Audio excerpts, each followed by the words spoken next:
based entirely off the 1979 cult classic movie and the 1965 book of the same name.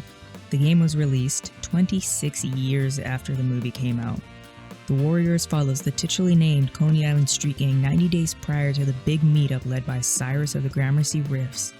You play as all the Warriors and fight through various street gangs in New York, from the Destroyers and the Hi-Hats to the Jones City Street Boys.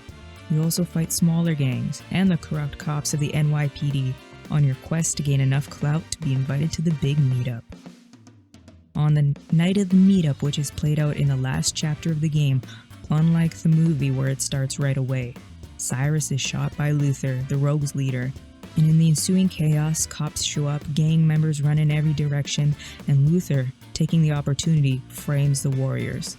Cyrus's untimely murder sends shockwaves through New York, and the Riffs, who believe the Warriors are responsible due to Luther, call a hit on the Warriors through the radio DJ. The Warriors are unaware they're being hunted for Cyrus's murder. They have to fight through other gangs' territories to get back to Coney Island and be home safe. Rockstar originally planned to release a sequel called We Are the Mods, set in 1960s England, referring to the mod or modernist subculture of that era. It was to feature battles between the mods and the rockers of the time, but it was ultimately scrapped. In 2006, Roger Hill sued Take-Two $250,000 for using his voice and depiction without his permission. The game was released on both PS3 in 2013 and the PS4 in 2016 on the PS Network, but due to time and licensing, some of the songs were moved, kind of like GTA 4. I actually did watch the movie before writing this review, and after playing the game, to see how close it was, and I have to say, aside from maybe one or two changes or one or two chapters in the game, it's pretty darn close, although I will say the movie, it is a cult classic, but I don't think it's aged super well.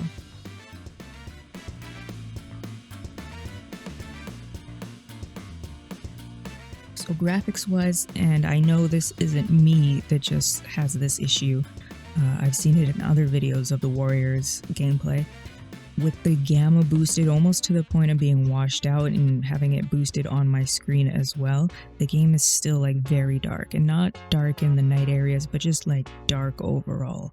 I know most of the game takes place at night, but it's like dark, and it feels like there's a thin filter, a dark filter over it the entire game, but I don't know. It doesn't take away anything from the game. It has that standard early 2000s Rockstar polish to it.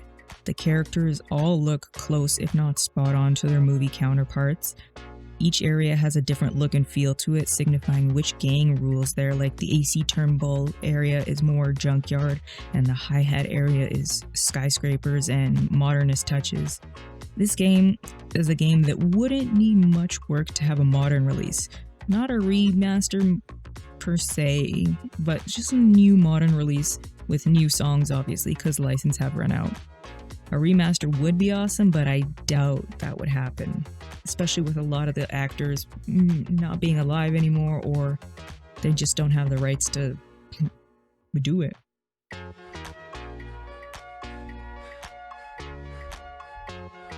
If you've played any 2000s Rockstar games, then you know how the mechanics are going to be here.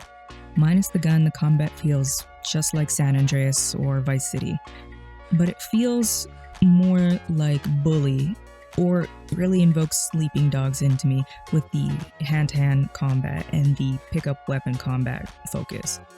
Also, like some early 2000s Rockstar games, the movement here is the main challenge. The running, it's just way too fast. It's like Speed Gonzalez. And even if you aren't using sprint, you're just gone and you're running by people all the time. The combat, while each character has their own style of attacking and own finishing moves, there's nothing really more than simple button mashing here. Though a lot of times you fight, it feels like you never do enough damage to the damage inflicting on you. I would love to see a graph or a chart of what the scaling is. Even with upgraded damage, I was failing a lot when I'd have to fight more than 2 guys because they would just hit you, stun locking you, or force you to stay in block, and their attack is so fast that you can't get out of block, hit them, and get back into block. They would always stun you, and then I would just die all the time. It made a lot of simple fights a real challenge. And I will say this time and time again in most of my reviews, my favorite combat system is the Batman series, or I should say the Arkham series. It has some of the best combat, the flow, the feel. It feels like you're doing actual damage. I don't know.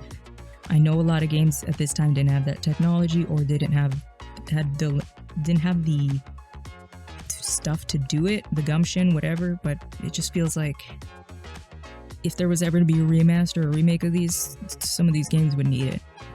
You can also issue 6 gang commands through a pop-up menu as the war chief on the mission.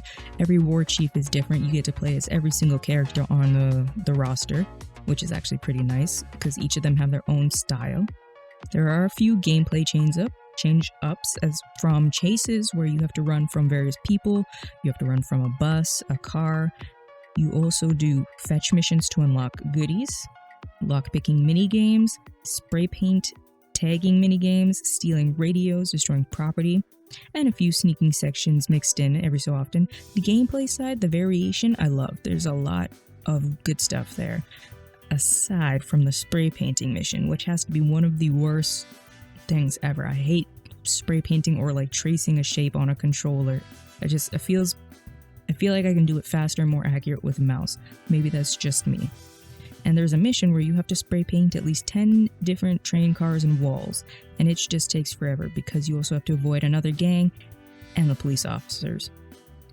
Nothing with tracing an analog stick has ever worked right for me. After you beat the game, there is a sweet little arcade game called Armies of the Night, which is a callback to 80s games like Double Dragon, Super Double Dragon, and Final Fight, where it's a side-scrolling beat-em-up where you fight the gangs and you rescue Mercy, who's Swan's girlfriend.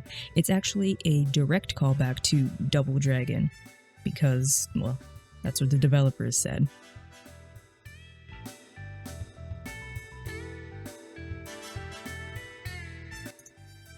I'm playing the PlayStation 2 version on an emulator. So, like I said at the beginning, the 2013 and 2016 re-releases on PlayStation 4 and PlayStation 3 had most of the songs removed because, just like GTA 4, the licenses ran out, time ran out, and they just couldn't keep the songs in. Eventually the same thing will happen to GTA 5. I would say Red Dead, but a lot of that music was, recorded just for that. But a lot of games that use third-party music, their licenses are going to run out eventually, and soon we'll get updates for them to, if they're still online, some of them will have their songs pulled from them. But most of the dialogue is pulled straight from the movie, but some audio was re-recorded, at least for the actors that were still alive at the time, because unfortunately, some people had passed away when they were going to make this game. It's solid work from almost everybody involved, and they sound close, if not spot on, to their movie selves, which is quite amazing considering it was 26 years apart, and most of them were in their early 20s or teens when they went into that movie, and now most of them are over in their 50s and 60s, some even older than that, and they sound pretty much spot on. The dialogue is great if some of the writing doesn't fly in today's climate, gaming world in general, but you also have to consider the book was written in 1965, reflecting 1965 New York and what people were going through. So if you can put your mind in that, it makes sense. They also made sure to include some of the iconic lines from the movie, like Cyrus's "Can you dig it?", one of the most famous lines in the movie, and Luther. I think this is the line that most people know of the Warriors, even if they've never seen the game, or sometimes they know this line and don't know where it's from. It's the Luther's "Warriors come out to play." Warriors come out to play. I think it's one of the most iconic scenes in the movie, to be honest.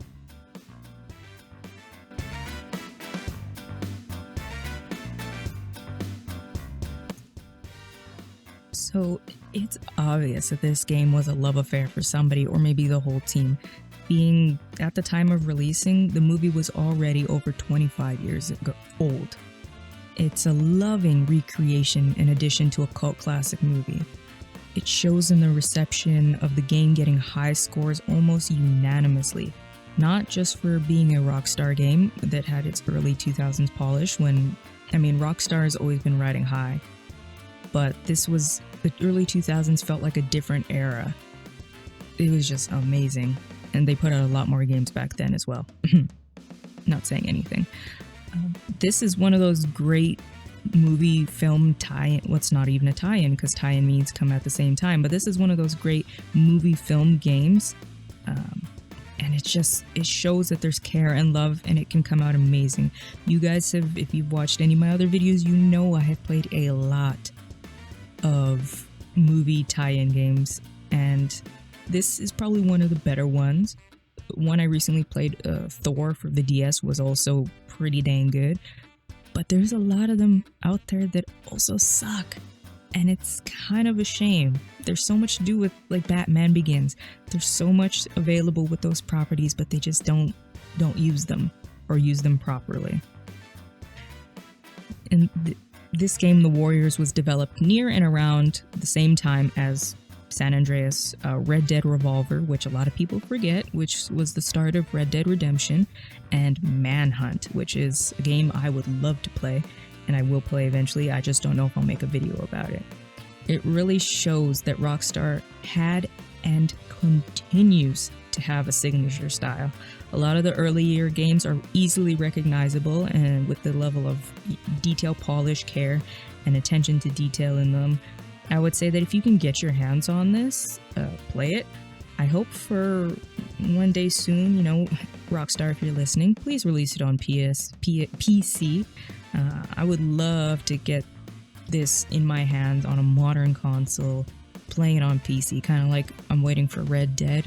Hint, hint, nudge, nudge, wink, wink. But overall, this game was, for a love affair that had no business being made, it is an amazing game. If you can find it, go pick it up. Or, not saying you should, disclaimer, not saying you should, but if you wanted to, there are sources out there to emulate. Not saying I am encouraging it, just saying you could if you wanted to. Disclaimer, covering my butt. But yeah, just go pick this game up and play it.